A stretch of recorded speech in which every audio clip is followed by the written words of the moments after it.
Good evening and welcome to the Chronic Noob. I am the host, Naomi Alstrom, and I wanted to tell you a little bit about why I'm doing this. Oh man, I should stop messing with my mic, shouldn't I? A little bit about why I'm doing this is because I wanted to. I'm learning a lot about. Oh, 1 second. Sorry, I need to silence my phone. I'm learning a lot about myself and a lot about the professional community. And a lot of that is, a lot of that has to do. I'm stumbling. Here, let me just start over. This is the Chronic Noob. I'm doing this because I am a noob. I'm a noob at life. I'm a noob at everything that I do. I'm learning, even the things that I think I know. I find that I'm extremely wrong. And I've set out to prove myself wrong wherever I possibly can. And in doing so, I learn about other people and the things that they're doing. I'm going to, one moment, please. I'm not.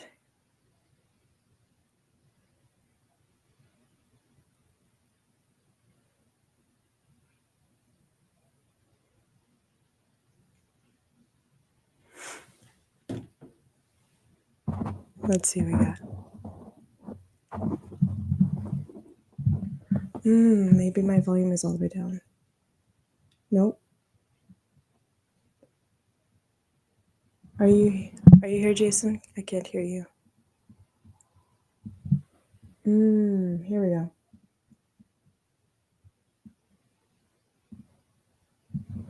All right, here we go. We have a guest tonight. There you go. We have a guest tonight who I will be interviewing because on my journey to learning more and discovering more about myself and learning more about the things that I think I know, I want to learn about other people and the things that they've learned along the way. So, Jason, let's get into it. I want to hear about you've started something recently, a community. I want to know why. Well, okay, yeah. So I started the Thinker Growth community. The Thinker Growth community is birthed out of the concept that if you've got a story that you want to tell that you believe will change the world, you owe it to the world to get good at telling that story. And there are skills, obviously, that need to be developed in a person to be able to tell an effective story. And that story doesn't just have to be a like public speaking or something like that. That's not what I'm talking about. I'm talking about there might be a product or a service or a business or a concept in your brain or a message that you need to get out to the world that you need to be able to deliver that message. So it might be that you need to develop skills to figure out how to do a startup, develop skills to how to do your product or service. Right. So But why? Yeah. What's your story that led you to start it? What led you to start it? Not what you're wanting to do for other people, but what is it that inspired you? What's your story that led you to this point? Why? Yep, your why. I want to hear your why. Take a drink. Do you mind? Go for it. But that can't be your answer.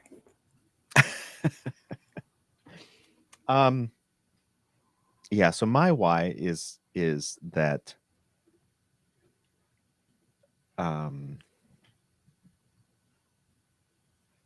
I have a lot of stuff. Like? I have a lot of skills, a lot of capabilities, a lot of experience, a lot of success, a lot of heartbreaking failure. And for whatever reason, that allows me to be nimble in a lot of different areas and help people. And so I think it was Mr. Rogers. Remember Mr. Rogers, Mr. Rogers' Neighborhood? Mm-hmm. He said, and I can't remember what word he used, but he said that whatever we do, we we are to be repairers of creation. Mhm. And that could be that you repair creation through, service to your family. It could be that you repair your creation through service to the business community. Mhm. Could be that you're a writer, or somebody who write, a singer, musician. And um and I want to create a place where not only my varied experience and expertise is just thrown into this big pot and people can just pull out the pieces that they need, but other people can too. Mhm. And as we pour into that pot, um contrary, or rather than just social media or something like that, where it's just like people are just chattering on about whatever, distill it down and say, well, these are the actionable items. These are the things that you can take today that you can be 1% better, Mhm. um, and pass it on. So if you need 3 people in your life, you need somebody to follow, you need somebody to walk with, you need somebody who is following you.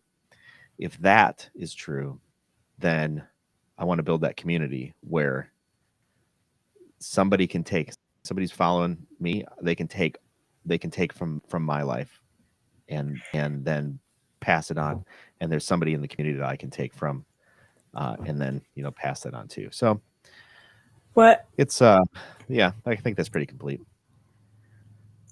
I don't think it is. Oh, What stop it. was your Oh emotional no. moment that led to Oh that? no. Come on, See, you've now been you've been you and I have been on the opposite sides of this too many times. For the viewers and listeners here, what? Naomi, you have been listening to me, and I've been asking questions, and you've been gleaning. Now you're really digging deep. Ooh. Ooh, I'll taste your own medicine. What is it? Why would you want to benefit other That's people? true. Was there a moment where you didn't feel like you had where you didn't feel like you had access to something, where you didn't feel like you had a community? Like what is it that makes you want to start a community? Like what is it? Like Okay. Well, what was your I mean, aha moment? And you don't have to get into grueling details. Like I like no. don't don't Well, worry about oversharing or anything. But no, I won't. Um, no, I mean there was nothing that well, I mean, let me think about it this way. When I grew up, I my dad owned a business, still owns it. In fact, it's a trucking business, and so a lot of times he would come home late, working super hard, and we'd have super late dinners or whatever. And yet he was always there for us. And mom helped him in the business. She did accounting and paid the bills. And when she would go to the office, she would take me as a little punk, and I would sit next to her, uh, sometimes on the floor with a little computer that they had bought, and I would play the computer, or I would do draw stuff or whatever. And my brother and sister are a little bit older than me, and um, and I got really involved in computers. And when it came time to nurture that, they gave me a computer. My dad ended up taking me to, as I think probably like a 12-year-old kid, he would take me to these adult, what were called user groups at the local public library. And I would hang around with these 30, 40, 50-year-old guys who had been programming mainframes for a long time. And I was like, hey guys, what do you do? And my dad you were that was, intrusive little kid. yeah, and my dad knew nothing about this stuff, but he was there, and he Oh. he took the responsibility to take me to those things. He then um he then helped he bought a better computer, and I learned to program on that. And then when I became when I actually knew what I was doing, and I had spent several years programming stuff, even as a teenager, he he let me write software for his business, and Wow. they used that software with their clients. So it was I've always had somebody. um I've always had this mix of knowing that I wanted to go do something, that Mhm. and then and in this drive to figure it out on my own, but also to I was surrounded by people who would help me. and people who, even if they didn't know specifically what I was up to, they would facilitate the connection to somebody who did. And that Mm. sort of community atmosphere, I think, it starts to degrade as we become older. It Schools does. try and schools try and do that, but it degrades as you become older because you become Yeah. isolated, and I think we're increasingly less communal. We're more digitally connected and less actually connected. And there's this kind of energy of mind your business. And so it almost Well, seems everybody's frowned into it. upon. Sorry Yeah. to interrupt, but everybody's in it. It seems like everybody's in it for something. Yeah. Whereas, And if you're the 12-year-old kid who's showing up to a user group, nobody's like, "Oh my gosh, well, I'm not going to share my secrets with you because you're going to take my job tomorrow." You're just like, right, "Hey, little right, kid, what's going on?" And that, if right. we can, if we can do anything, it's just like have an abundance mindset. We got a lot. Let's figure out how to Let's give it in the share it. best way so that other Yeah. people can do what they want to do the best. Wow. Love that. My next question is this is this is also loaded and it might take a second to come up with an answer. But what is something that was essential for you to learn in order to get to where you're at right now? And what I mean by that is like you couldn't, and it could, and I want to hear your personal take on it, like something you had to learn, whether it was a skill, whether it was a mindset, and the emotional impact that it had on you. To get to where I am now, Hmm. To what get to where you're at what to what should I pick as my first thought?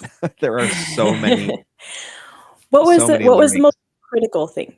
So the biggest thing is the most critical, crucial thing. If you hadn't learned that, you wouldn't have been able to be in a position to start the community that you've started. What was the most critical thing for you to learn? And why was it hard to learn it? Well, a little secret about me is I have real trouble with top tens and bests and things like that because my brain is connects so many dots together that I then wonder what one actually is the most critical. And but if I were to choose something only from this present moment, Mm. it would be asking for help.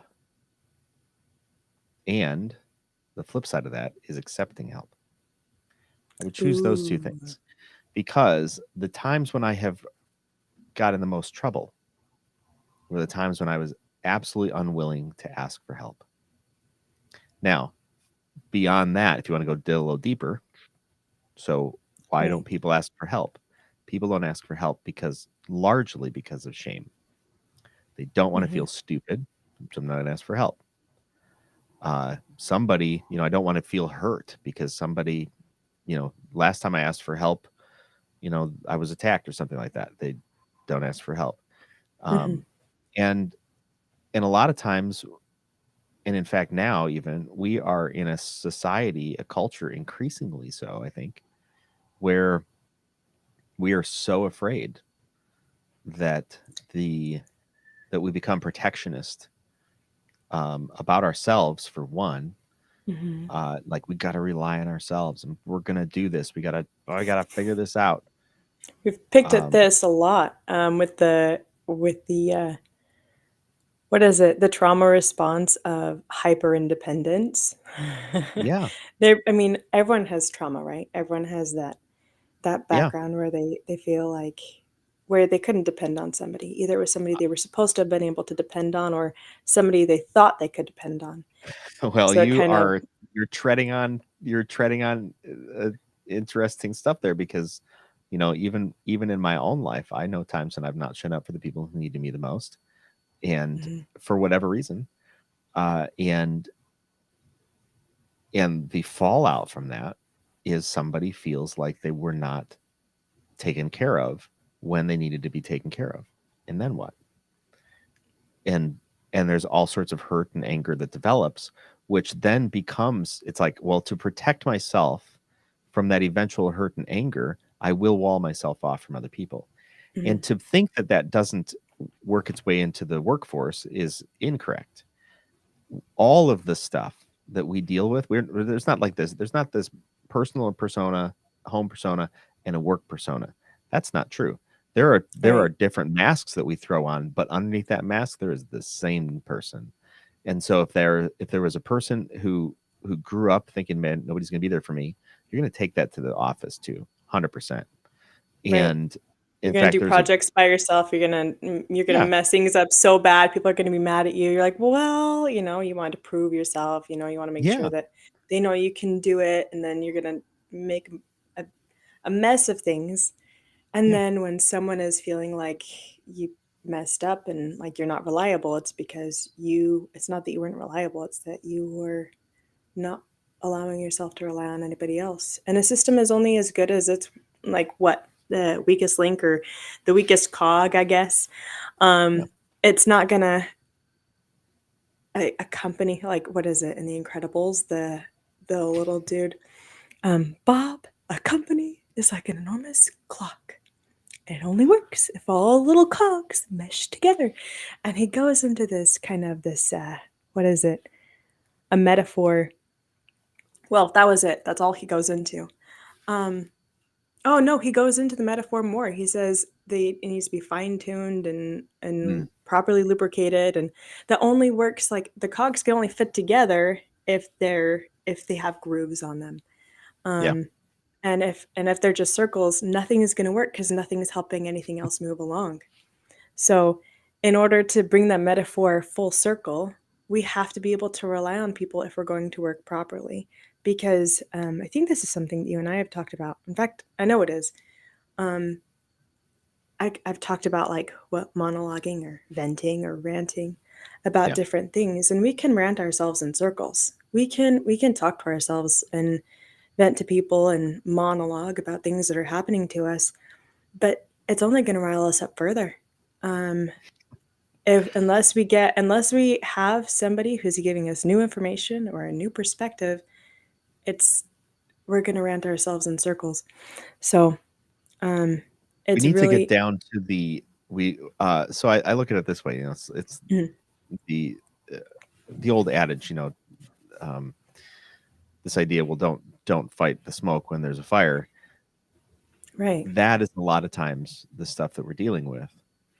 That there's all sorts of smoke, and we want to just like "Rah, rah," and we're like moving ourselves around the campfire of trouble, when in fact there's a fire there, and you got to be willing to go through the smoke to get to the fire in our interpersonal relationships, for one, which then directly impact our work relationships, because those are interpersonal by definition. Mm. But when it comes then to expressing ourselves in our fullness, if again, back to this idea, if you got a message that you want to share to the world, you got to get good at sharing that message. One of the biggest indicators of being able to do that is to be able to get beyond oneself, but beyond the kind of facade, and be just like, well, here I am, exposed on this stage. That's why people have Mhm. stage fright a lot of times, because it's like, well, now I'm exposed. What then? And the answer is nothing, because nobody's thinking that much about you. You are thinking about yourself vastly more than anyone else is.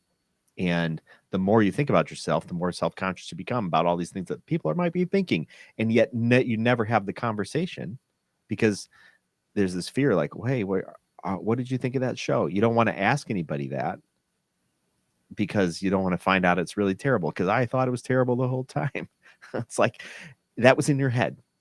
Like, so I think Mhm. there's a lot of layers to the onion that need to be peeled, but that peeling process happens over time, and it happens in community. And that's where we need to be able to courageously go, like Star Trek, go where no man has gone before, I into the have depths a of your own soul. I have to oh I have a friend who um I have a friend who her sibling was into Star Trek. And she let him do his thing and watch Star Trek, right?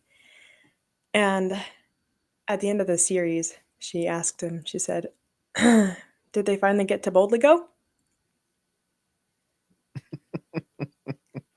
What? Because the mission is to boldly go where Right. no man has gone before. I had to put that in there. Boldly I just go. had that to boldly go. We're going to boldly go. Um, so why like what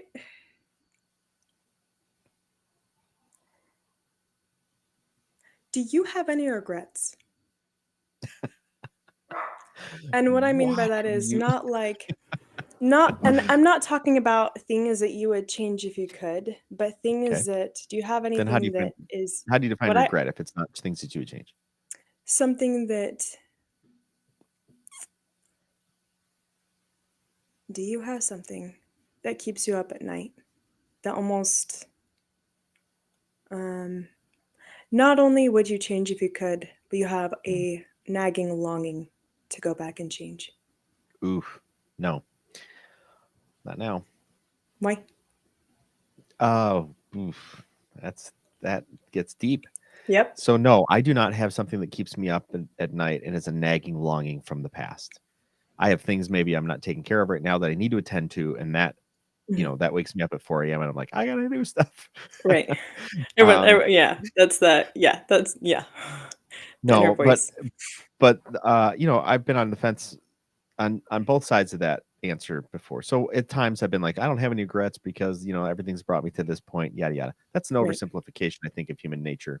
Yeah. Uh, Human nature is there is pain and sadness and things that you would not want to do again. Let's Right. just call it that way, because you know Yeah. what? That was kind of boneheaded at minimum Mhm. and Mhm. real nasty. So would you want to do that again? No. Do I regret the pain? Yeah, for sure. Do I live with that daily? Not in the same way that it once affected me, but it's kind of like What got you to flip it?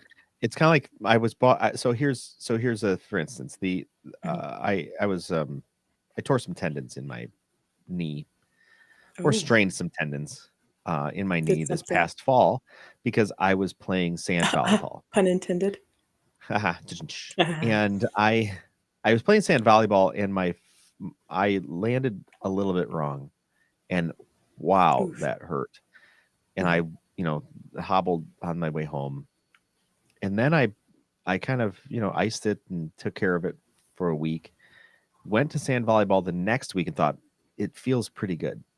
Now I had done nothing in that week to determine what the real problem was, other than I think I know what Ooh. might be happening here. And so I Mhm. was like, but I think it's pretty stable. Plus, I'm going to wear a knee brace. And in the back of my mind is this probably is not a good idea. You probably shouldn't do this. Um, but I was like, well, yeah, I think I'm thinking I'm okay. Within the first 3 minutes, 5 minutes maybe of the next game, boom, my knee buckled in a way that was so bad. And Ooh. and then what was a little bit of a pain and ache, which kind of went away, Mhm.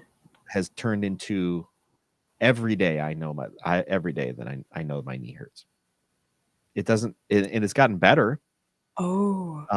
But every day I know that it's there. You sometimes you forget about your knees or your elbows or your Yeah. wrists. You just don't think about them. They just are. Mhm. My left knee used to just be, and now it lets me know every day I'm here. I'm here. So that is, I think, the essence, I think, of having dealt with our stuff. Mhm. The It occurred. It's just reality. Mhm. And we can't actually replay that. But we can do something about it. We could go get it looked at. We could go do some physical therapy. We could take some rest. There are all sorts of things to mitigate the s- Have you the been doing re- physical therapy? the result. No, but I Why? I've been taking care of it. Um, Uh-huh. I've stayed off it and all sorts of stuff, and it's gotten better. But the the res, the residual pain, the residual effects Mhm. may go on indefinitely. Now, that's a good reminder, depending on how you take it, to not do stuff like that again. And that's where I think regret and pain actually has a place. It ideally keeps you from doing stupid things again, but you're going to, Right. and that's It's kind of and unavoidable. life. Life. I'm I'm I'm on the side of things that this is not the end. This is just part of the journey, and so all right. Well, I messed all sorts of things up, but fortunately, I don't hold the world and universe together, and it will, and no pain is wasted. So the things that I regret, I know that they will not be wasted. That's fantastic. Where do you see yourself in 5 years? Well, And I not don't. like I, destination so based. Is there something you will have wanted to accomplish? I have directions I want to head. I don't know if uh, I have directions I want to head, and people. So here's what I do. I have a little planning process, Mm. um, and I'm about ready. I'm about ripe for doing it again. It's a very simple process. It goes like this: Mm. make 2 lists. The first list is who do I want to be. Mm. The second list is what do I want to do. And if the 2 overlap, you should probably really get about doing that. And don't overcomplicate it. But who do I want to be? 15 years ago, I made a list, and the who do I want to be? It said I want to be less worried about money. I don't want to be this worrywart. I'd like to be more adventurous because Jason was not living an adventurous life. He was in an office wearing a suit at his own company. It's like, well, I'm in charge. I could do something about this. But I was not adventurous. And then what do I want to do? One of them was I wanted to climb a mountain. The other one was I wanted to do the Susitna 100. The What's Susitna that? 100, yeah, the Susitna 100 is a bike race in the middle of winter along the path that the Iditarod travels. Oh, what's So the Iditarod is a sled dog race in the dead of winter through Alaska. Oh, It is called the Susitna 100 because it's 100 miles in the snow. and I thought, wow, that's adventurous. And I started researching the Susitna 100 and quickly realized that people die. Yeah. And I thought, well, I'll do the Susitna 25, which is there and back. So like it's a loop. Mm. And I never did. But I did in fact go learn to rock climb, which led to all sorts of fun adventures. And now There you go. Jason does know how to live a life of adventure. Mhm. Jason also, well, let's say Jason has climbed miniature mountains. And then that one thing that was just like, well, this is on my list, but it's really not important anymore. It fell off 3 years later.